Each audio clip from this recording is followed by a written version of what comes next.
Good afternoon, I'm here at Embedded World 2023 and today I'm pleased to be joined by Andrew and Harald from Efinix, and today we are going to be talking about FPGAs and the embedded space. So thank you both very much for joining me. Perhaps we'll start with just a brief introduction of yourself. So Andrew, did you want to go first? Sure, thanks Paige, and happy to be here also.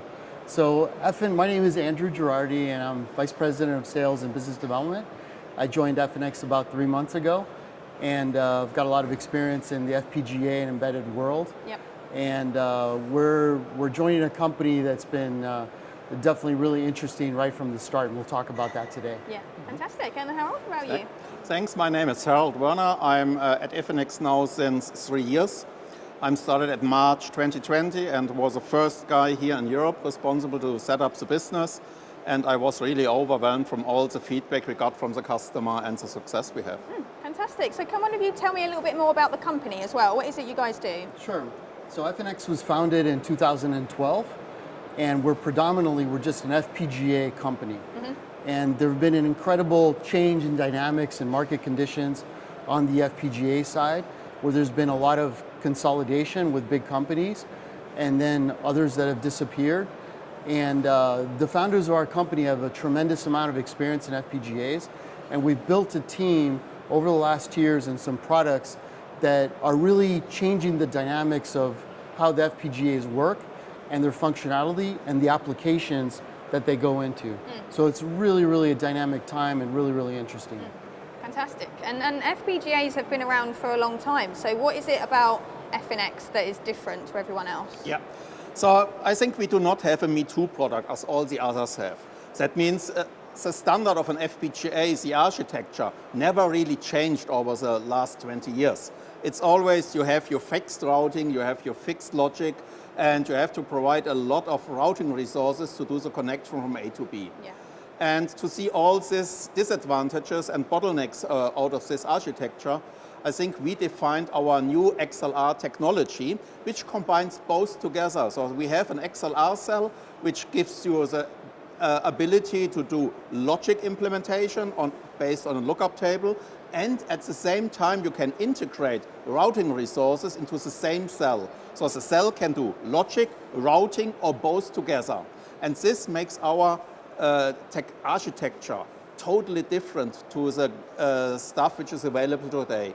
Gives us a benefit if you compare to standard architectures that we have half of the die size of a standard FPGA, and this comes exactly with the same benefit on dynamic and static power consumption, because all are a function of an area. Fantastic. Yeah, the biggest differentiator is definitely on the logic block, the elements. And what we've done in terms of reduction in die size, that then has transitioned to empowering us to have very, very low power solutions that have opened up an entire space of applications. Yeah. Well, speaking of that, what markets do you guys play in? Yeah, so we play in all markets, really. The cool thing about FPGAs for 30 years has been you can use FPGAs to do your design regardless of the market that you're in. Yeah. Whether it's industrial, consumer, compute, communications, medical. So FPGAs have been used over and over again to start designs out that have necessitated some changes, and where a custom ASIC chip is just not viable from a cost and performance perspective. So we're really in many, many markets, but I think industrial and automotive are the two ones that seem to be generating a lot of customer interest. Yeah, especially here in Europe, I think industrial and automotive are the biggest markets for our applications.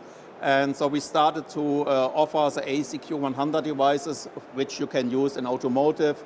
We had 4 devices in the Trion family, and we are announcing in the future as well Trion titanium devices with ACQ100 certification.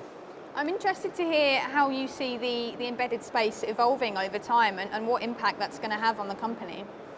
Yeah, I mean, the embedded space is evolving tremendously, especially around these last few years. Yeah. I think one of the biggest thing is we continue to see so fewer hardware engineers, and not only that, but ASICs are becoming more difficult to do. They're more risky, they're more time consumptive, and they cost a lot of NRE and a lot of money.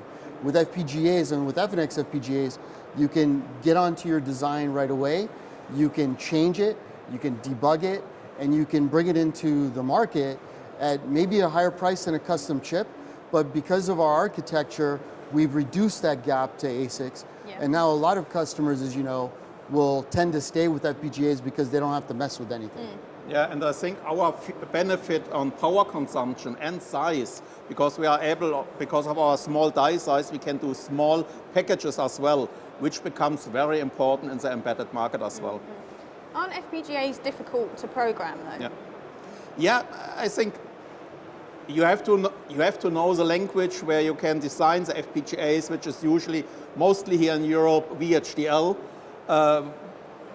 In other places it is Verilog or System Verilog, and it's hard to find really design engineers which are able to do this. Taking this into account, I think we are providing as well a good solution where you can design your FPGA even with C software development guys, because we are providing a RISC-V solution in our FPGA where we can support acceleration of your design, we can support custom instruction set of a RISC-V, and all with these features you easily can speed up your whole design environment, even if you have just C development guys and you do not need VHDL and Verilog guys. Sure, to implement this you should have one, but the other guys can participate on the whole design implementation. Fantastic. And can you tell me about the security benefits of FPGAs? Yeah, so I think it's always good to have the security in hardware, not in software. So to protect the bit stream, we are providing AES encryption capabilities. We can do RSH authentication. And with all this stuff, we are protecting the IP from the customer against reading out or reproducing the stuff, cloning the stuff. But I think on the second hand, you can implement as well security algorithms for data communication in hardware.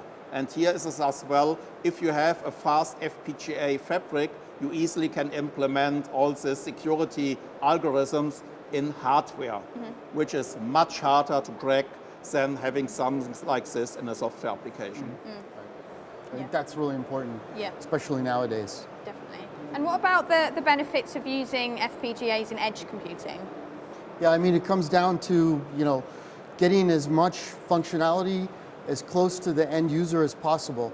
So edge compute is really bridging the gap between the data center and the processing and storage, but processing that happens in the data center and the end user application, which could be far away. The edge compute part of it can offload some of the processing capabilities that are in the data center into that edge, and there it's really important because they're not in big air-conditioned warehouses and buildings. The edge compute area of operation can definitely be susceptible to different climate things. So you want a robust solution, and you also want it extremely low power. And the FPGA is, especially the Efinix FPGA, is ideally suited to edge applications. So you can offload some of the processing power, but there's very low latency and high throughput of performance all the way down to the end user applications. Fantastic. And can you tell us more about the TinyML platform that you've recently released? Yeah. So the TinyML platform, it's a good base for artificial intelligence. So you hear artificial intelligence over all the world, but at the moment I think it's mainly implemented in cloud application and data center, not so in the edge application. And one reason we found it's really that everybody has his own proprietary application for this. You have to pay a lot for the tooling around, and therefore we did a new approach that the TinyML or the artificial intelligence is based on the RISC-V processor. where we use the functionality of the RISC-V processor, means we are using custom instruction and acceleration for the different function in an artificial intelligence network. That means you can go to the standard flow, maybe TensorFlow Lite. You can export your artificial intelligence network to a RISC-V processor environment, which runs on each RISC-V processor. Running it with our TinyML platform means you are now able to accelerate different layers of this network with a different approach. One, if you would like to do a small acceleration with low utilization, you can use a custom instruction from a RISC-V. If you need a much higher acceleration, you can use our DMA approach, where more stuff is implemented in hardware. And with all this, it's based on an open source application. You can get this free of charge, can download it from the GitHub. You can go in with a state-of-the-art standard RISC-V output, and you can use it everywhere.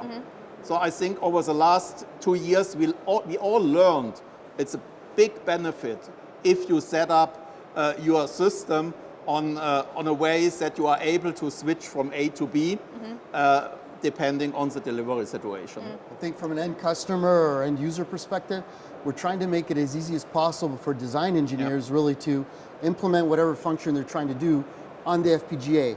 But FPGA experience, software design flow can be quite complicated, as we've discussed. So with TinyML, with RISC-V, we're trying to simplify it as much as possible. Now you've both mentioned RISC-V quite a few times, but what is the significance of RISC-V, in particular? So RISC-V is based on an open instruction set. That means you are not based on any license fees or something what you have to pay on other architectures. And I think the whole community is really gaining for RISC-V applications.